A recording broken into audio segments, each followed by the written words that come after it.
I think the partnership between Shine a Light and the Darren Waller Foundation has been able to benefit the recipients of the Darren Waller grant, mainly because the initial recipients were getting 28 days of treatment and transitioning out of treatment back to where they were staying. Shine a Light has brought an element to that table that provides case management continuity for the next 12 months, which helps them with sober living, any kind of document retrieval, job development programming, continued aftercare in an IOP level of stay. So instead of going from the highest level of treatment to nothing, we help connect them to IOP and OP services so that they stay in therapy, as well as connecting them to like a recovery community and the service community through our established connections.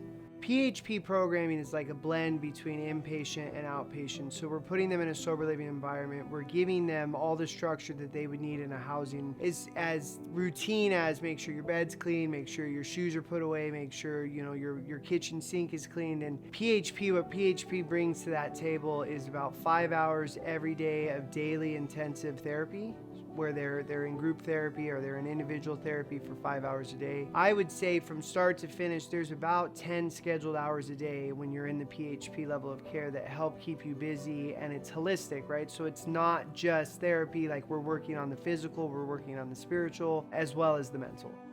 Sober living is important primarily because you're with like-minded individuals. To come out and to get put into an environment with a group of guys or women that are all focused on the same thing that you're focused on, and it's all about routines. Like we talk about, the primary object here is a behavior change, right? And when you're with other individuals that are striving for that behavior change, there's this level of accountability amongst your peers that could be, anything as like, I'm going to a meeting today and they don't want to go to a meeting, but I'll go with you. Every other stage of that, when one gets a job and they see him getting a job and collecting a paycheck, maybe they get more motivated. You know what, I'm gonna go look for a job, I'm gonna do this. If I'm in my own environment all by myself after going through this higher level of care, my brain starts going and I start to make this case on why I think it's okay to get high, and there's nobody there to run that by or to check that against. Chances are high that I'm gonna go relapse.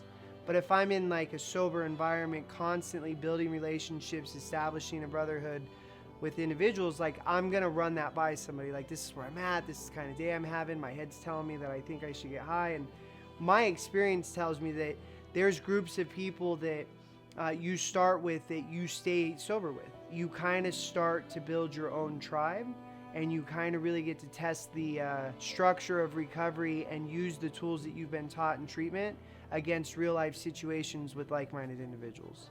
Success rates with any level of aftercare go up 100% at minimum. At minimum. Like, there's nothing more important than continuing to tear down the continuity of your treatment and aftercare, as opposed to going from a 0 to a 10. Right? Like, I can't go from a completely protected environment to completely on my own, especially when we have a disease that centers in the mind. I'll tell you a story. I graduated drug court. I was 15 months sober. On my way out of the court, at 15 months sober, my first thought was, I can go get high now.